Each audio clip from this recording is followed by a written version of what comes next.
Okay, everybody, good morning. It's 9 o'clock. And I'm Jenny White, and I'm Julia C. And we are Rope, and we're Rope Report Live, right, Jules? Yes. First day. First test day. First day of Rope Report Live. So the whole thing is that Julie and I will be doing a podcast called The Rope Report Live on every Wednesday and Friday morning from 9 o'clock to 10 o'clock in the morning. And we will be streaming live from YouTube, Facebook, Twitter, and we're working to get Rumble on board for our Rumble channel. So if you're one of our Rumble subscribers, I'm sorry, it's not working today. At some point, Jenny and Julia will figure out how to make that work. But for now, you can go to our YouTube channel, which is Reclaim Oklahoma Parent Empowerment at YouTube. And the same thing with our Facebook and our Twitter account. So any of you who have just buzzed by to watch, good morning, and we're happy to have you on. And we thought we'd talk a little bit about what we're going to do in the upcoming weeks, right, Jules? Right. And also, quick reminder, if you would like to be on our newsletter email list, you can do that on any of those platforms as well. Just hop on rope2.org and you can sign up to be on our newsletter. We'd love to have you. Yes, for sure. And we'll put links to the Rope Report Live, which there'll be two of them, right? Because Joel sends out the actual Rope Report via email on Monday mornings, right? Yes. So you can just link the links for people to look at from their email, right? Right. Okay, so that'll be good. So we're going to have Michael Grande coming in here in a little bit, our parent liaison, and he's going to talk with us for just a few minutes. Even though we're normally an hour, we're only doing 15 minutes today because we want to just work the kinks out. Who knows? It does say live. So yes. We're gonna, and it does at the bottom say Rope Report Live. So I'm assuming we're live. Okay, so let's go over a couple of things that we've got on the calendar for the upcoming months. And let me just say this too. If you have got somebody that you would like to have us bring on, or you have a specific topic that you'd like us to get to, please don't hesitate to let us know. I think we'll probably depart every once in a while from the education theme, but this is an education podcast. It's meant to educate you about education and educate you about educating your children. So did I cover that, Jules? And to encourage moms and parents to take the bull by the horns. We know that our government is trying to take over your job as parent, and we want to encourage you to not let that happen. You are the parent. That's a God-given right, and we're not giving it away. That's right. So, most people may not know that our lawsuit with Bryce Chaffin from Stillwater, the man who tried to make a statement at the Stillwater Public Schools Board meeting, used scripture, and then they not only cut off his mic, but they escorted him out using a Stillwater police officer. His attorney, Maria Seidler, is going to be on next Wednesday. So she'll be our first hour podcast. So be sure and tune in on the 26th at 9:00 in the morning to hear Maria Seidler talk about our last time that we went to court, which was to appeal to the court not to have to pay the court costs that the Stillwater Public Schools attorneys wanted us to pay, which, by the way, didn't follow the law at all. And Maria will talk more about that when we get her on next week. And then on the 28th, isn't this funny? I see Michael. Hey, Good morning, Michael. Hello, lady. How are you? We're good. So I was just getting to you. You're going to be our second hour podcast next week on Friday on the 28th, right? Let me, I need to go out and come back in. My connection is bad. It's dropping We can every see you fine. Really? Yeah, let me just go out and come back in. All right. Well, bye, Michael. We'll see you in a minute. Bye. Oops. And this is why we practice, right? Yes. Okay. And he'll be buzzing back in a second. And Michael's going to talk about the lawsuit that he and Edmond parents brought against Edmond Public Schools. So we'll talk to him about that as soon as he can get a stream and get back in. On the 3rd of May. Oh my gosh, it's going to be May. I know, it's right around the corner. April just flew by. Absolutely. What the heck? It's May. Yeah. Right around the corner. Yeah. Hey, okay. I wanted to add something to the court case against Bryce. The Stillwater Public Schools spent $45,000 in order not to give him an apology. All he asked for was an apology for them escorting him out with a policeman. That's all. So, hey, Julia, does Stillwater Public Schools have their own money that they, just comes out of the air? Money tree. Either that or they stole it from the community. I don't know. One of those two things. So, yeah. So they use taxpayer funds to sue a taxpayer. Yeah. So that hardly seems fair. It's really wrong on so many levels. So it will be good to talk about that. And Michael may have just gone into streaming in the streaming gutter. So on May 3rd, Janelle Shellum will be on, and she's going to be talking to us about, Michael's trying. She'll be talking to us about, are you back on? I'm back on. I can hear perfectly this time. Oh, good. Yay. Were you trying to read our lips? No, something was going on with my audio. I could see you guys fine, but I could not hear. It was just real patchy. So something was up with my connection. Okay. So why don't you tell us what you're going to talk about on the 28th? Give us a little. Well, on the 28th, I'm going to come on with one of our plaintiffs from our lawsuit in Edmond, where we, the parents, had to wind up suing the school because of the blatant discrimination against our kids and illegal segregation. And just a couple, and Emily and I, we're going to come on and we're going to have some pretty good, we're going to bring some actual quotes and show some of our evidence from like the Oklahoma City County Health Department head epidemiologist, Eddie Withers, who we deposed for 2 hours. And we're going to show some of that evidence that was completely contradictory for what these school districts were actually doing. So Emily and I, we were heavily involved in that case. She was a plaintiff, and I just helped in the background doing a lot of data work and getting all the affidavits together and just the entire case. So we're going to just do a complete detailed run through of that entire case. Oh, we are looking forward to that. I mean, totally. And I mean, I think it's going to come down to parents are just going to have to start suing schools because our legislature won't do anything about it. I mean, I think it's absolutely, if people don't understand the whole idea of the legislature empowering parents to get the best education for their kids, when that means just giving them $7,500 of taxpayers' money to take their kid to a private school, all of their kids, however many they have, 60, whatever. You know, I've said numerous times, the legislature is the one who,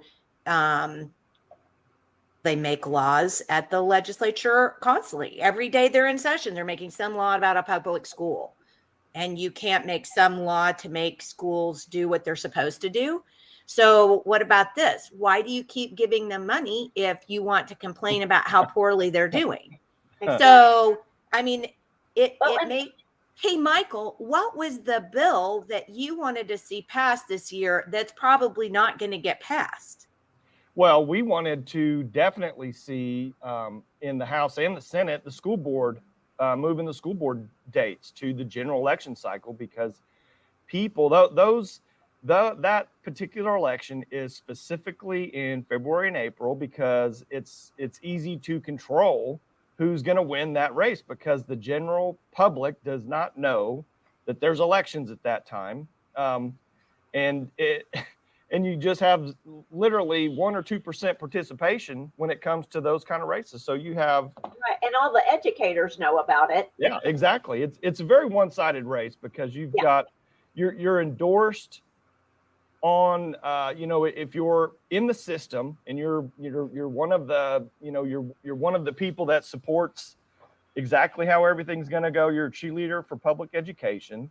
Then you're endorsed by the teachers union. You're endorsed by all the education type of PACs and committees and action groups, and that's a good enough amount of people to win every single one of those races in every county in this, or every school district in this state. Yeah. So what happened to the bill? Did the legislature pass the bill to move the school board elections? Nope. No.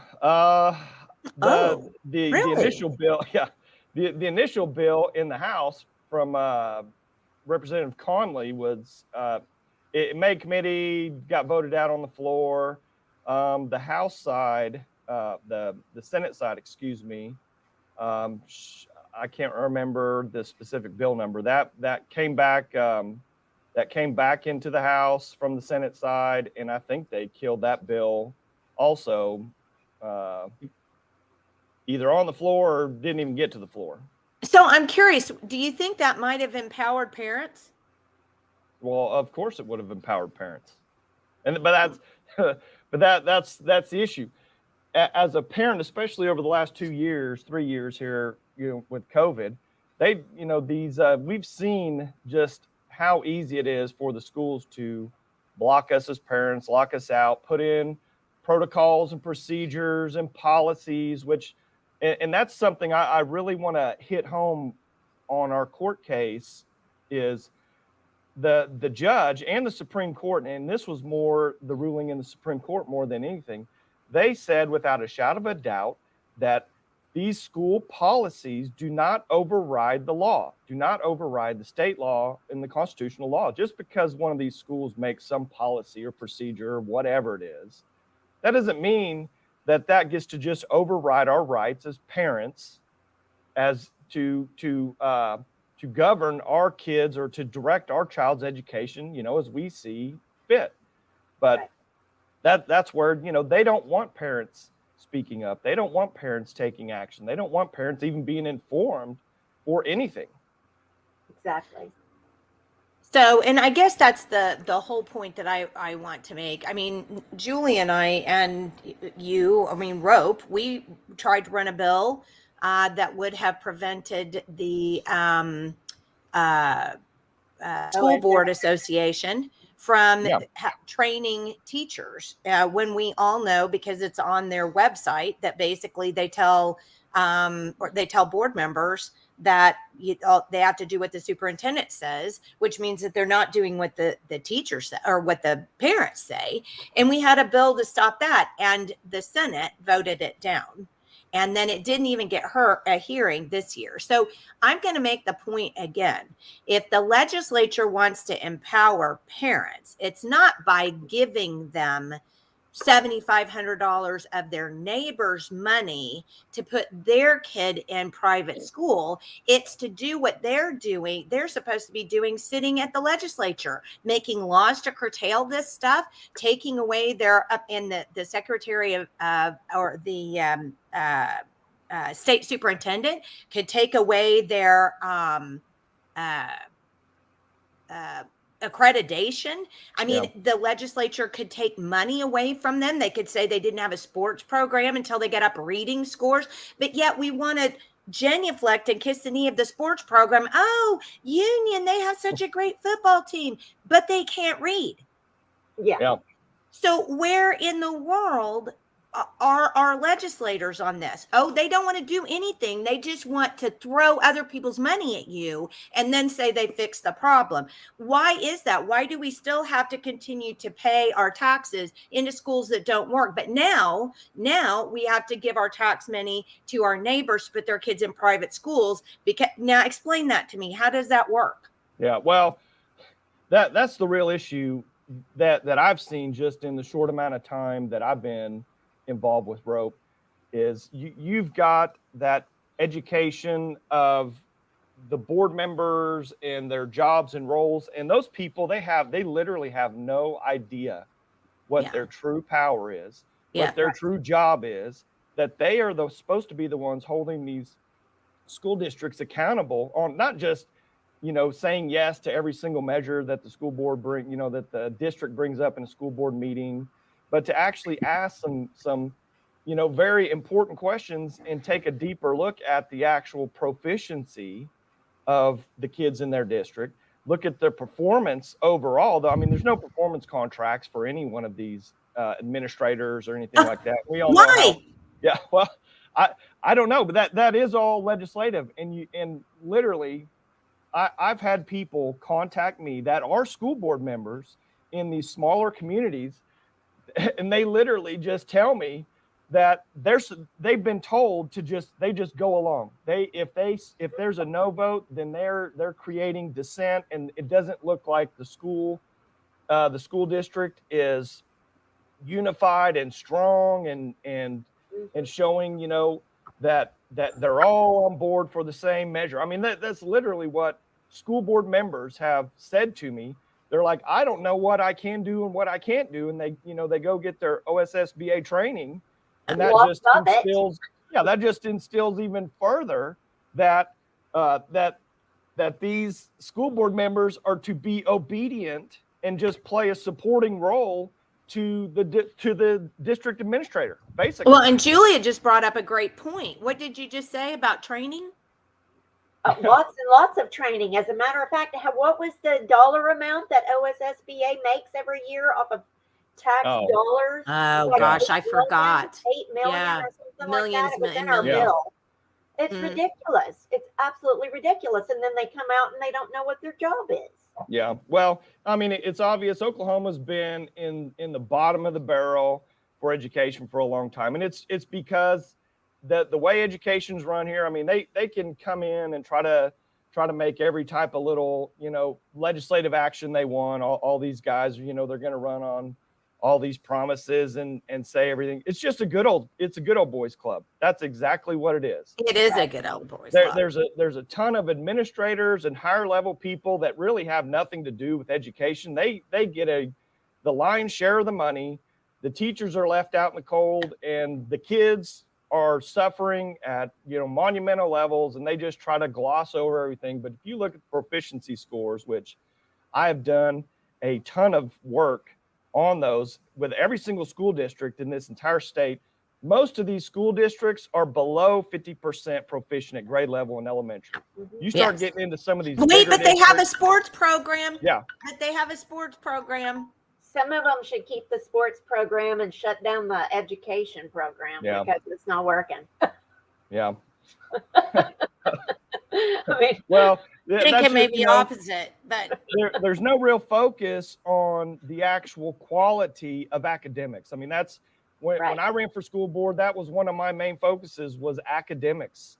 I send my kids to school for academics. I don't send them there for all the social programming and indoctrination. And I know they say there's none of that stuff going on. Well, it is going on. I mean, I can show you, piece after piece. I mean, we know that, but the general public doesn't know it.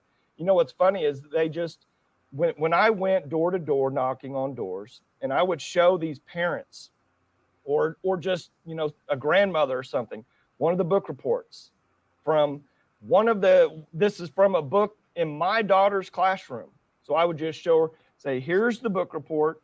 Here's the language. Here's a couple quotes from the book. This is what is in my daughter's curriculum that she basically has to read. What do you think about that? People would literally tell me that's not happening. Yes. And I'm lying. And because they don't want to take responsibility that they've been part of this problem for a long time because they've never paid attention or even cared. And, and that's just another reason why, we're in the toilet here in Oklahoma, compared to other states. Dana Mooney, she's actually watching right now, and she made a comment. Another issue when parents file a complaint, the schools investigate themselves. Oh, yes. Yeah, that's a major issue. That's that's a great point. They always find themselves. I'm not doing anything. Well, we could go into some detail about the case, we broke on the transgender issue in Edmonton. Yeah, right. And I'll tell you, I know for a fact that from the time I filed the first open records request, they spent an entire month getting their story straight, to the T of exactly how they were not responsible for anything that happened in that, when we all know 100% they are responsible, and the whole, lie about the birth certificate and all that. I mean, it's just complete irresponsibility, and it was done on purpose, and they allowed that to happen. And we as parents had made inquisitions into the school multiple times to stop the transgender boys in the girls' bathrooms, and that was well before Governor Stitt passed the law for to protect the girls. This was stuff a year before that. We were already saying, hey, there's issues here.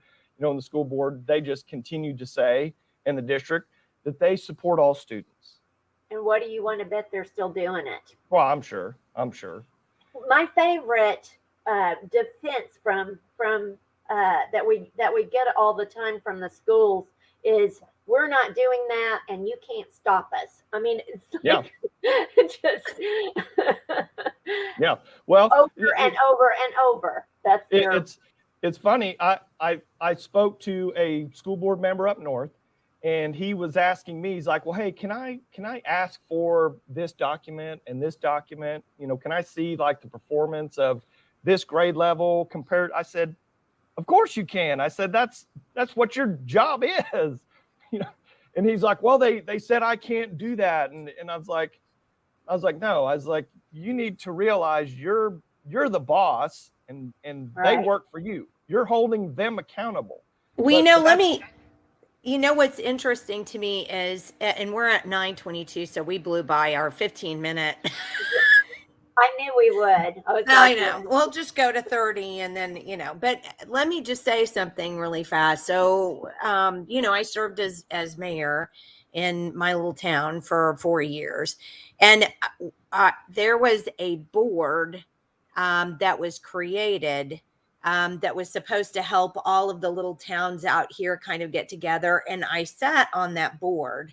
And that's really the only board. Well, I've sat on 2 other boards, but that was the first board I'd ever really sat on. And it made me understand that there is a culture on a board that regular people who don't serve on a board, don't understand the culture. And so they say, oh, well, this board should be doing this, or how does the board get away with doing, here's the thing, there's a culture. And if you're the one because of course I was, if you're the one on the board saying, not so fast, no, I want this, I want to know, they treat you like you have a disease. Yeah, I mean, you're lepric, she has leprosy. I mean, they treat you no, and if one person says something, everybody else is really quiet. But then if maybe a couple of people will say something, then people will start expressing their own views. But by and large, people just sit on those boards with their hands folded across their chests and they listen. And nobody does anything because, the board president says, blah. And, I'm just going to do what the board president says. So there's a culture on boards that has to do with the way people feel about speaking out in front of other people. And it ruins a board. It ruins a board. Well, there's so much fear going on. Exactly. The teachers are afraid they're going to get fired if they buck the system. The parents are afraid their kids are going to get bullied if they rise up.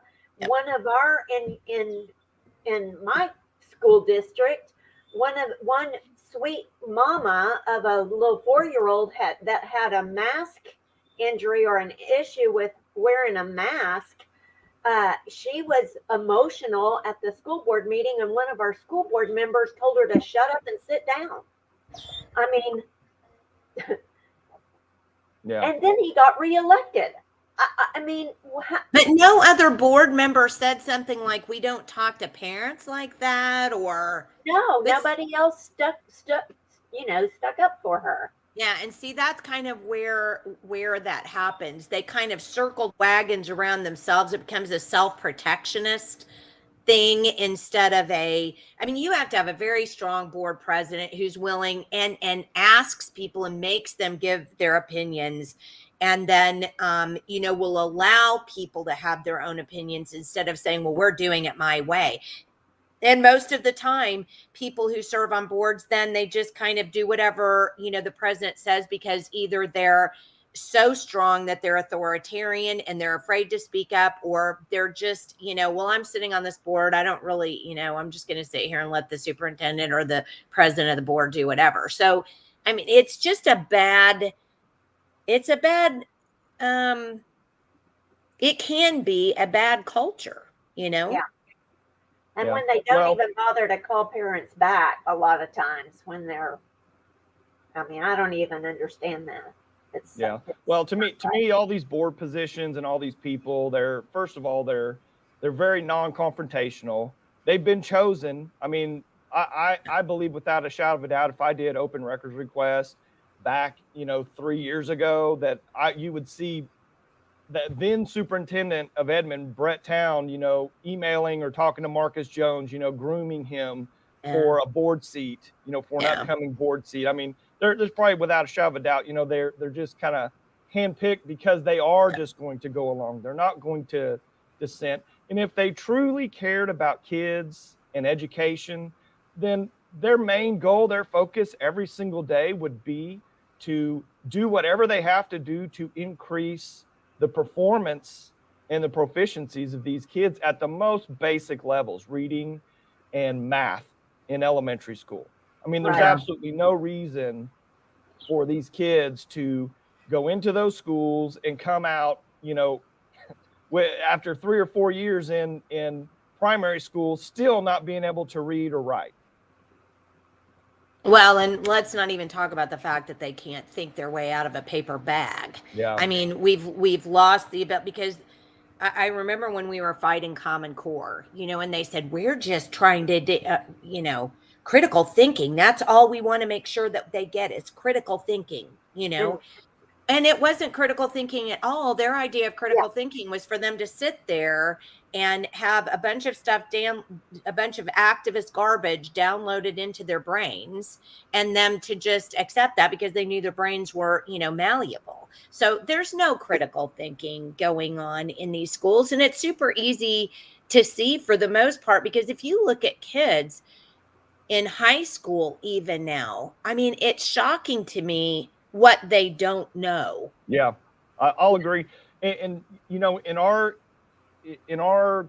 data pulling that we did for the other organization, with the school proficiencies, I mean, yes, we know that the education has been an issue now for, you know, probably 30, 40 years. It's been declining. But when you go and look at the actual Oklahoma State proficiency data, go about mid 2000s, that's when it really started going down. Every single year, it just was decreasing and decreasing and decreasing as far as What the happened in the elementary mid proficiency. 2000s? Do you Well, remember what happened in No 2010? child, yeah, no child yeah. left behind. Yep. And Yeah. Common Core. And So- common So, you know, those type of, you know, federal programs, you know, you may not see things instantly, but 20 years later, 15 years later, 10 years later, you know, we're seeing the repercussions Yeah. of that bad education policy, or whatever you want to call it. I wouldn't even call it education. I mean, to me, it's almost a controlling mechanism. It's a disempowering Yeah. mechanism, because that's what these kids truly are. They're disempowered. They're all Yeah. victims.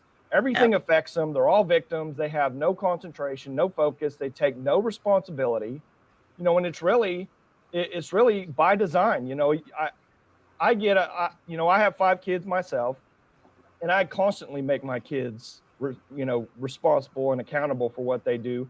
But a lot of people don't. And a lot of people, I just see it, you know, with our friends and with other parents, and they just let everything slide, and you know, it's just big, you know, well, you can't control that. Well, you can. You know, you can take responsibility for every single one of those actions, and that's what we should demand in our schools. Also, we should demand some responsibility and accountability, and that's what I try to help parents do for ROPE, is that initial process of, hey, you know, maybe it's something like, let's file a police report for some type of incident that's continuing to happen, or I help parents maybe just find the best avenue to start the process of getting some type of transparency or an answer to a question, you know, whether it's through open records or referring them all the way up to, you know, some attorney like Maria or something like that, or we'll have board meetings where we'll talk about these parents'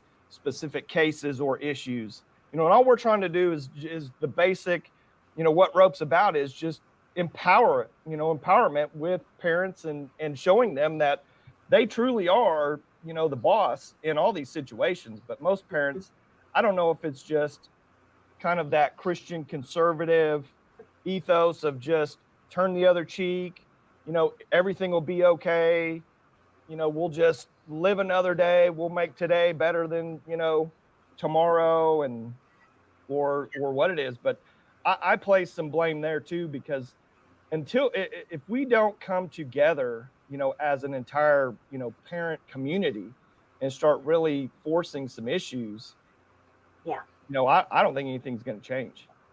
Yeah, Well, go ahead, Christian, especially, I especially hold Christians accountable, but Christians should be strong and courageous for righteousness at every setting, always.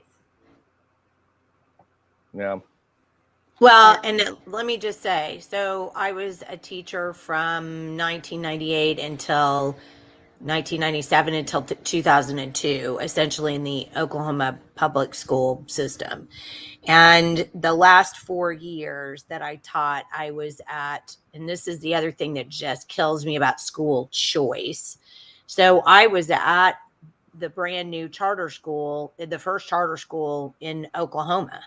And we had, you know, going into the beginning of that, we were we had the best charter, because that's what a charter school is. People don't understand what a charter school is. A charter school operates on a charter, and a charter is a group of principles and ideas that is then the basis for what goes on in that school. We had the best charter. I mean, we actually had parents had to do so many parent hours at the school, or their kid could be kicked out of the school. The kids had to maintain a C average, or, they needed to go on to a different school. It was really going to be a school, for parents who, because again, don't forget, the legislature tells us constantly, and OCPA tells us constantly, that parents have to be empowered, right? So that's what charter schools do, is empower parents. But the problem is this, and I saw it firsthand: parents don't want to be empowered. If you look at the whole scheme of parents who want to, it falls just like everything else on a bell curve. Down here, you have some that are rabid, like Michael, to help his parents. Then as it goes along, the interest falls off. And right around about the top, it's kind of like, I'll help you if I can, otherwise I got to work. And, and then down at the bottom to parents who literally just abdicate their rights for their children at all, and don't, I remember having one girl who just broke my heart, because her mother was literally a crack whore, and her grandmother was raising her, because her brother and she would have to get, shut in a closet and pee in a coffee can while her mother did tricks to get drugs. So that's where we are. And I think it's actually shifted more toward that end. And the biggest average, bit of parents, I know that when I was a teacher, we wanted parent input. But here's the kind of parent input I would get: you put this smiley face on her paper, and that makes it look like you're being sarcastic, and I don't like that. Getting drug into the principal's office over that. You're being too hard. You won't allow my kid to get any grades. This is all, there's makeup work available. This was for 4 years. We would have parent teacher nights. Would you like to know how many parents came in for parent teacher night between 1998 and 2002? 17. I mean, really. I mean, so parents have abdicated their decision by and large. There are good parents out there, but by and large, there are parents who have essentially just abdicated their interest in what's going on in the school. And then, then we wonder why schools don't function properly. I mean, Julie and I said a long time ago, if you give your responsibility to the government, then the government takes that responsibility and takes more responsibility than you even gave them in the first place. And that's what we're seeing right now. We never should have abdicated the education of our children to the government, because the government took over. And look what we just talked about with school boards, right? That's just what we talked about. And yet here we are, not any better than we were before. So, again, I think until we get government out of schools altogether, I don't see how it gets better. Right. Yeah, I agree. And like with Dana's comment, ultimately what's happened is the government has become, the father of these kids and the mother of these kids. You send your kids to school, they're doing social emotional learning. They've got all these other services. That's replacing the parents. That's replacing, for a lot of these broken homes, the other half of whatever parent, is semi-responsible. But that's the goal. That's the end goal. That's control. I mean, we all know that's government. I mean, the government can only operate if we allow them to operate like that. And they're creating this ethos of, they are the provider of information. They're the provider of services. They're the provider of money. They're the they're the provider, instead of having a good Christian parent, as the guiding light for these kids. And I won't blame the parents 100%, because, in today's time, it is hard to even survive for a lot of these parents. And that's Everything true. costs so much. Yeah. You have no time. There's a million distractions now that there wasn't, 20 or 30 years ago, with the internet and all the entertainment across the board. So, I mean, to me, I look at it the same way, and I tell my kids constantly, this is by design to Yes. always go back and disempower you, make you feel small, make you feel dependent on the system. And our current education system is just another branch of that, to where they're replacing the actual parent in most of these kids' lives. And these kids are coming out 100 times worse for it.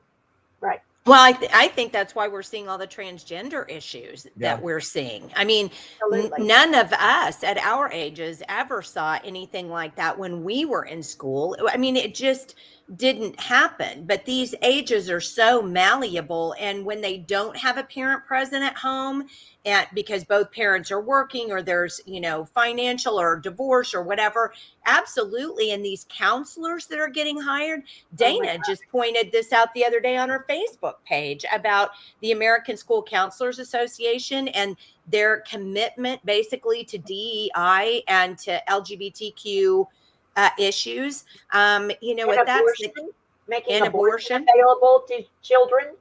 Yeah. Well, and when you go to the kind of the next level deeper into that, it's just like the library books, and why those library books and school books and curriculum books are so bad. And it's on purpose, because books are, they just, throughout history, they're a symbol of authority. Books have a certain type of authority to them. It's more believable. It's more, it's more impactful into your brain when you're reading it on a page in a book. And that's the same thing. Just overall, the schools are the authority for these kids. They're more of an authority, these teachers, these counselors, these programs that really cater to disempower or victimizing these kids. I'll call it victimizing, because that's exactly what they're doing. That is exactly right. But ultimately, when you're a little kid and you go to a school and you see a teacher, I mean, she's kind of like a hero to you. She's an authority figure. And then this teacher has an LGBTQ flag on the wall. Right. And this teacher is kind of, in a slow indoctrination process where that's actually happening. There's a classroom right now in Edmond Middle School where a teacher has an LGBTQ flag on the wall. I email my board member, Marcus Jones, and he says, well, that's just decoration. That's what he said. He said, that's just decoration. There's no Oklahoma flag in the classroom. There's no American flag in the classroom, but there's an LGBTQ flag in the classroom. And he says that it's okay if it's not disrupting the class, because it's just the teachers just decorating the classroom. Well, to me, that's indoctrination. Okay, as a teacher, I'm going to step in here and say that as a teacher, we actually had instruction time on what to put on walls to influence children, by the way.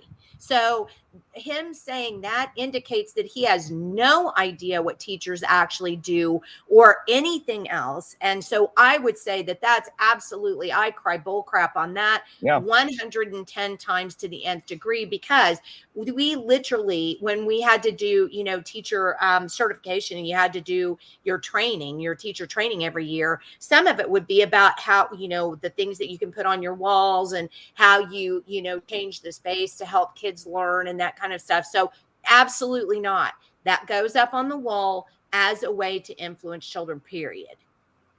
Yeah. Well, and it wasn't that long ago that no one would have dreamed of talking to an 8-year-old about their sex life. Yeah, exactly. And it's absolutely ridiculous. Yeah. Ridiculous that we're having those kind of conversations. Yeah. And that goes back to Jenny's transgender issue or point. It's starting, they're I'll just say it how it is. They're grooming these kids. Yeah. Yes. The kids that are malleable, the kids that have issues, the kids that are, and let's not forget, I mean, we've got so many toxins and poisons in our environment, in our food, and that's to me is causing this massive influx in the whole spectrum, on the whole spectrum of diagnosis in these kids. And you get one of these children that are susceptible, that already have some type of issues like that. These are all the kids that they're just cherry picking every one of these kids and just pushing those issues on them when they already have some type of they're already fighting some type of spectrum, disorder in the first place. Well, and here's the other thing too. So much of this is just flat mental illness. And Right. when you have a mental illness and you know you're doing something that you shouldn't be doing, and so you have that cognitive dissonance in your head, right? And you're like, I want to feel this way, but I know that that's not right. You have to suck everybody else into your delusion in order for you to be affirmed in that decision. I mean, any good psychologist will tell you that. So that's part. I mean, I think there are a lot of teachers out there who are just absolutely disgusted by what we're doing to children in so many classrooms across this is countrywide. This isn't even countrywide. I subscribe, since I'm sort of Irish, I subscribe to an Irish paper. They are fighting the same exact stuff in Yeah. Ireland that we're fighting here in America, which tells you right away that it's globalists who are pushing all of these agendas because they want global control. The Yeah. one world government, the only way you can get to one world government is either by subduing people by force or subduing them by their own Oppression. And they're Yeah. oppressing. That's perfect, Julia. Yeah. That's exactly right. They're oppressing themselves, and these teachers who are activists who are doing this kind of thing, they have to know that they're doing that. And it's just it's depravity is what it it is. is. And And it's so that's why they want to have these pornographic books in schools, because they want kids to have a depraved mind like they do. exactly. It's Well, 100%. I agree 100%. Well, Yeah. the only way to stop any of this is and I think that, you know, parents have to wake up. But Julia, you and I have been saying this since 2008, 9. So Well, it's not like, I mean, it's still in over a decade. We haven't been able to wake up, enough parents who are willing to go to their school board and go, guess what? You work for me, all of y'all out. yeah. And remember yesterday we were talking about our sweet friend Donita that Yeah. was a third grade reading lab teacher Yeah. and joined our troops back in 2011 or 2012 to talk about the mental damage that schools were doing by having inappropriate, and this was before the stuff that's in there now, in age inappropriate books for these kids. And this is when they started shortly after that testing those third graders that were coming home crying. Those same kids just went through COVID. I mean, they got that, and then 10 years later, or 8 years later, they're doing all of the COVID hysteria. Bless their hearts. And the parents, no wonder they feel not equipped, because who would be equipped for that kind of abuse? It's abuse. Yeah. What the kids that are graduating today, they have all been completely abused by the system. Yeah. And parents, it's confusing. It is breathtaking what they've been through. And Well, I just want to encourage parents to step up. Well, I want to make one other little caveat onto Jenny's point about the teachers. You would be surprised to see how many teachers privately text messaged me during my campaign. Yeah. And say, hang in there, stay in there, keep going, don't stop. There are teachers that are with you, because that was the most polar group of people. I mean, there was teachers that absolutely hated me, went door to door lying about me and things like that, just to keep, a Christian conservative guy off the school board. And then there were many teachers, I'll tell you, and this is the scary thing. All the good teachers, they're just being forced out, or they're just giving up. Yeah. And Yes. I had multiple teachers text me and say, "Hey, if you don't win, I'm going to quit.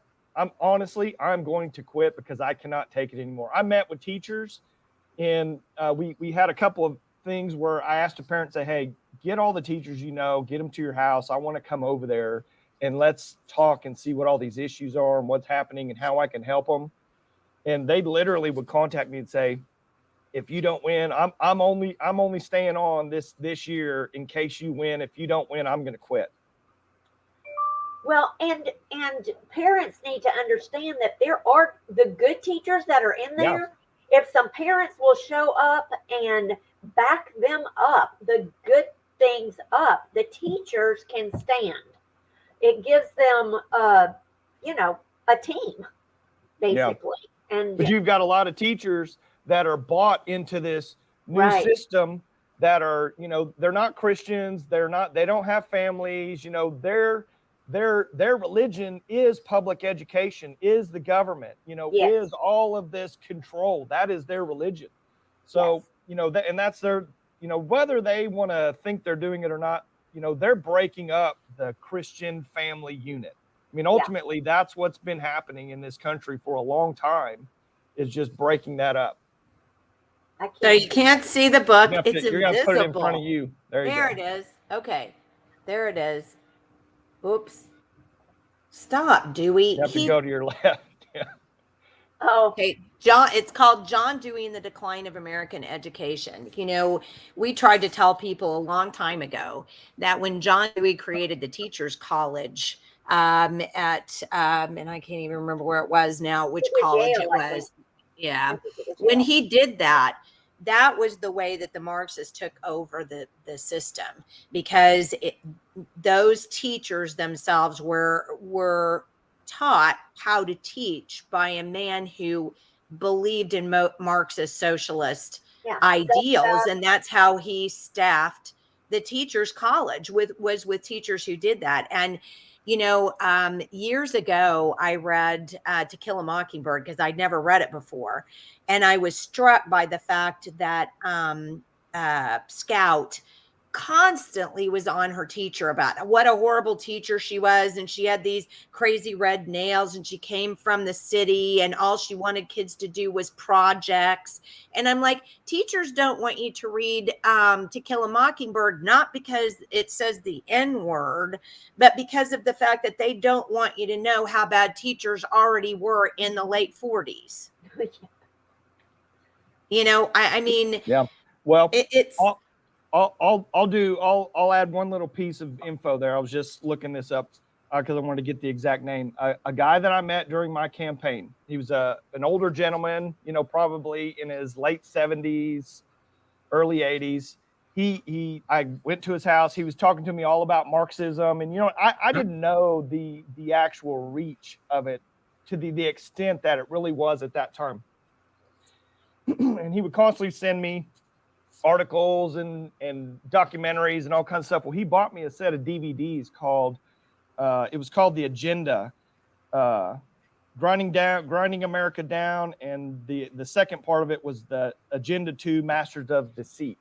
So when I watched those, I bet about 60% of that had to do with education, with policies, the Department of Education, the history of all these people that have been in office at the federal level, putting in larger plans of destruction to bring in that Marxist type of mentality, which it's here. I mean, it is here now. 100 and so many things, go back to the 40s and 50s. I mean, it's unbelievable. yes. When you look at some of those tenets of Marxism, about bringing in the homosexuality and transgender issue. I mean, those are all tenets of Marxism from, 50, 60 years ago.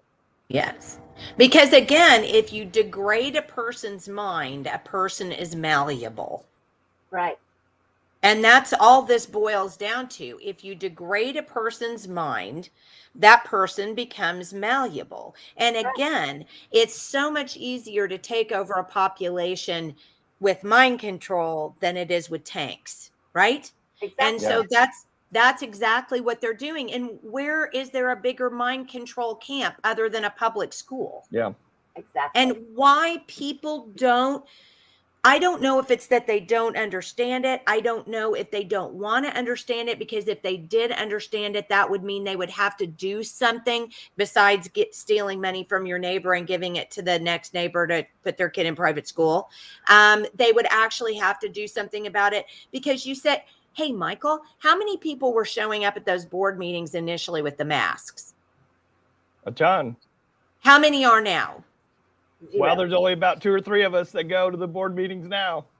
Shocking. So Yeah. you mean all they're going to do is come out of the woodwork when there's a problem and then go back to sleep when there's not? Because if they're not there, nothing bad is happening, right? Yeah. Well, I and mean, that's what we see now, especially with all the people that I talk to and help. These boards and these administrators, they know they basically just work off attrition. They just wait us out. yeah, You know, we get Yeah. upset, we get Yes. riled up. They take That's the right. heat, you know, for a couple months, maybe even Yeah. a year. They'll take the heat, and then sooner or later, the parents go right back Yeah. to their lives, and they don't keep going. If we would just keep going and keep the pressure on, keep the pedal down, you know, we could get some serious things changed. Yeah, but they have $45,000 to spend to shut a dad up that Yeah. dared to read scripture at a school board meeting. Yeah. Yeah, Not to I think what I they think were if paying people us don't to know stop. about that case, it's going to be very enlightening to have Maria on next week and talk about, you know, some of this. I mean, you can say what you want about Trump, and I'm not going to get into an argument or a discussion about Trump, but what I do want to say is this: he had the right idea in what he did with changing out district judges, because if right now we're in a system where you're if the person was replaced at that district court, you might have some justice. Otherwise, there's just simply no justice in the justice system anymore. So, The system. yeah. So, I mean, and that's where lawyers like these school lawyers that, you know, wanted to sue us for their court costs come from. Yeah. So it's kind of a, Well, they're taught at the universities. oh yes, and the attorneys are, law students are taught at the university too. We don't have a constitution. You just look at case law. Right. So we are really, truly about to run out of time, Jenny. Yes, we are. Thank you for paying attention today, because I'm going 9:55 and we said we were going to do 15 minutes.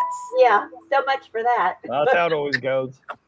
So Michael, I don't know what you have in terms of time for Friday. I know you were going to get on. We'll be here in a whole hour. Okay, so yes, probably. So here's what I thought we might do on Friday, since, you know, we don't really have anything planned for Friday. Why don't we talk about what school board responsibilities are, and so that we can educate the parents a little bit that are out there as to what school boards and school board members, by the way, as to what school boards actually do and how much is under their control for the school board that they sit on. How about if we do that? Yeah. Well, and this Friday, Moms for Liberty Canadian County is going to hop on for a while. Oh, good. Okay. Yeah. Okay. Well, that sounds like a plan too. So we'll get Dana on. Yeah. For a little bit. Hopefully. Okay.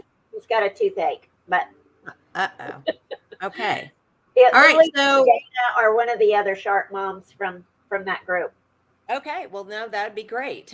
So I suggest that that's kind of what we do on Friday. And for anybody anybody who accidentally found our broadcast today, since this was our test and we didn't broadcast that we were broadcasting, thank you for tuning in. And again, we will be here Wednesday and Friday mornings from 9 o'clock to 10 o'clock live. And then those videos will actually be on our Facebook page, on our Twitter feed. And again, we're hoping Rumble and on our YouTube channel as well. So make sure, if you don't know where to go to rope, ROPE, the number 2.org, O-R-G, and you can find all the information and a lot of the stuff that we do, and the links to our social media channels right there. So Julie, any last words? Just parents, we love you. Be out there, be strong and courageous and fearless. just And Michael? Yeah, I agree. Parents just have to step up and take some responsibility and keep going. Don't just let them get away with everything they're getting away with, because that's why we're in the position we're in, because we've let them get away, to what we're doing now. And as Dana says, remind them, the parents, that they are not alone. And that is kind of a trick, because you get to the point where you feel like you are alone, and you're not. You just need to gang up together. And let's not forget, our legislature, all of these problems sit squarely in the lap of the legislature. Let's get the legislature to actually do something about it instead of saying they're going to and giving our money away. So until next time, which will be Friday morning at 9 o'clock, this is Jenny White. Julia C. Michael Grande. And we're signing off until we see you on Friday. Thanks a lot and have a great day.